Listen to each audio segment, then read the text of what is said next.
स्वार्थी दानव। एक बड़ा सा सुंदर बाग था।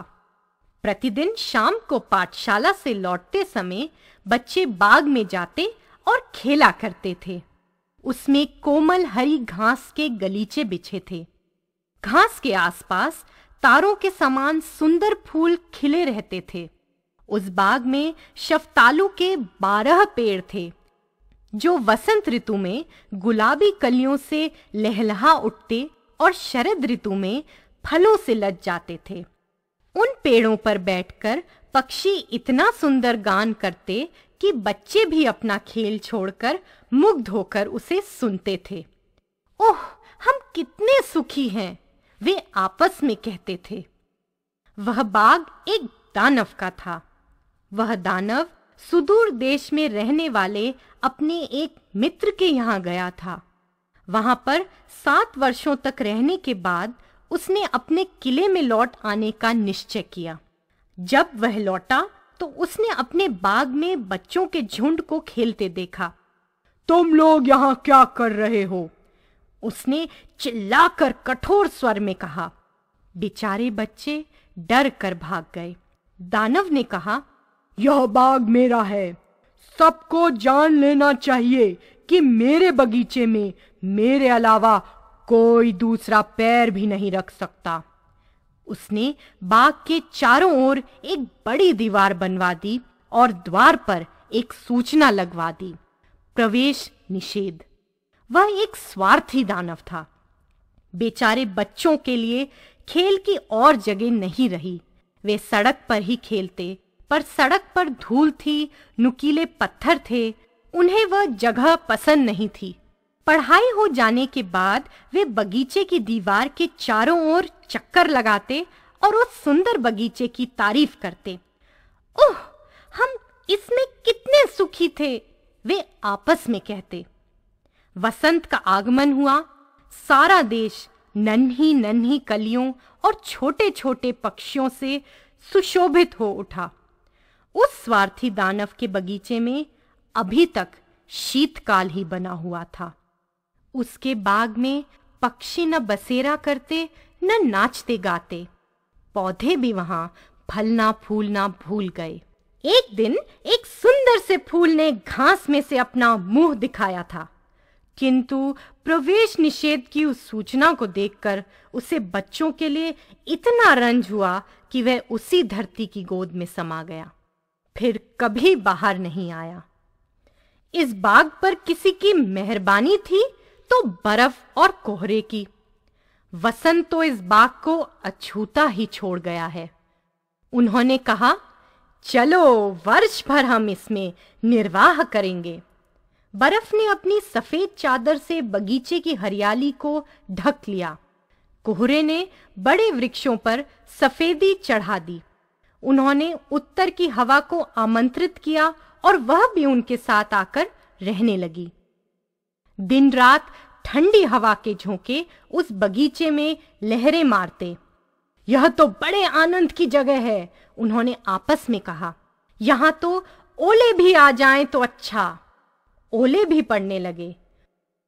किले की छत टूटने लगी। बगीचा तो सारा तबाह हो गया। कुछ समझ में नहीं आता, वसंत अभी तक क्यों नहीं आया? अपने किले की एक खिड़की में खड़े होकर उस जमे हुए सफेद बगीचे को देखकर स्वार्थी दानव ने कहा, अब तो ऋतु में परिवर्तन होना चाहिए। किंतु ऋतु में कोई परिवर्तन नहीं हुआ। वसंत का आगमन ही नहीं हुआ। शरद का आगमन हुआ। उसने हर एक बगीचे को सोने के रंग में रंग दिया, किंतु दानव के बगीचे को अपने सौंदर्य का एक कण भी नहीं दिया। यह तो स्वार्थी दानव है, उसने कहा। दानव के बगीचे में शीतकाल स्थायी हो गया। वृक्षों पर, पौधों पर उत्तर की हवा, कोहरा, ओले और बर्फ सदा नाचते रहे। एक दिन सवेरे अपने बिछौने में पड़े पड़े दानव को एक मधुर संगीत सुनाई दिया। संगीत इतना कर्ण मधुर था कि उसने समझा राजा का कोई गवैया पास से जा रहा होगा, पर वहां और कोई नहीं था। खिड़की के बाहर एक छोटी सी चिड़िया चहक रही थी। दानव को तो पक्षियों का संगीत सुने जमाना गुजर गया था, इसलिए उसे उस दिन वह संगीत संसार में सबसे अधिक मधुर लगा। उसी क्षण से आंधी पानी रुक गया, ओले गिरने बंद हो गए। सुगंध से लदे हुए हवा के एक हल्के झोंके ने उसे आनंदित कर दिया। मालूम होता है वसंत का आगमन हो गया, दानव ने कहा और बिछौने से उठकर उसने बाहर की ओर देखा। उसे बहुत ही अद्भुत दृश्य दिखाई पड़ा। दीवार के एक छोटे छेद में से बच्चे भीतर घुस आए हैं और वे पेड़ों की शाखाओं पर बैठे हैं। जो पेड़ उसे दिखाई दिया, उसी पर उसने एक बच्चे को बैठा देखा। उन बच्चों को पाकर वे पेड़ इतने आनंदित हुए कि उनका हृदय खिल उठा। कोमल पुष्प राशि से सजाकर पेड़ों ने अपनी शाखाओं को बच्चों पर पसार दिया। पक्षी इधर-उधर फुदक कर चहचहा रहे थे और फूल हरी भरी घास में से अपने सुंदर चेहरे बाहर निकालकर हंस रहे थे। यह एक बहुत ही नैनाभिराम दृश्य था। बाग के केवल एक कोने में अभी तक सर्दी थी और वहां एक छोटा सा बच्चा खड़ा था। वह इतना छोटा था कि वृक्ष की डालियों तक नहीं पहुंच सकता था। बच्चा दुख से डांवाडोल हो रहा था और चिल्ला रहा था। उस बेचारे पेड़ पर भी अभी बर्फ जमी हुई थी और उत्तरी हवा उसे झकझोर रही थी। चढ़ जाओ बच्चों, चढ़ जाओ, पेड़ ने कहा और अपनी डालियां उसकी ओर झुका दी। किंतु बच्चा इतना नन्हा था कि उन पर नहीं चढ़ सका। यह देखकर दानव का भी हृदय पसीज गया। मैं भी कितना स्वार्थी हूं, उसने कहा। अब मुझे मालूम हुआ मेरे बाग से वसंत क्यों चला गया। मैं उस नन्हे बच्चे को पेड़ की सबसे ऊपर की शाखा पर बिठा दूंगा, इस दीवार को तुड़वा दूंगा और लंबे समय तक मेरा यह बाग बच्चों के खेलने के काम आएगा। उसे अपने पूर्व कृतों पर बहुत ही पश्चाताप हुआ।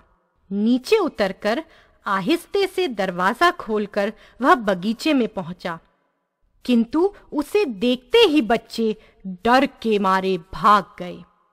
बगीचे में फिर शीत ने अधिकार जमा लिया। वह एक छोटा बच्चा वहीं खड़ा रहा। उसकी आंखों में आंसू भरे हुए थे। वह दानव को नहीं देख पाया। दबे पांव बच्चों के पास पहुंचकर दानव ने उसे उठाकर वृक्ष पर बिठा दिया। वृक्ष फूल पत्तों से लहलहा उठा। पक्षी आकर उस पर गान करने लगे। उस बच्चे ने अपने दोनों नन्हे नन्हे हाथ बढ़ाकर दानव के गले में डाल दिए और उसे चूम लिया। दूसरे बच्चे भी यह देखकर कि दानव अब वह दुष्ट दानव नहीं रहा है, दौड़कर बगीचे में आ गए। उन बच्चों के साथ ही वसंत लौट आया। बच्चों, अब यह बाग तुम्हारा है, खूब खेलो कूदो। उसने बगीचे की दीवार तुड़वा डाली।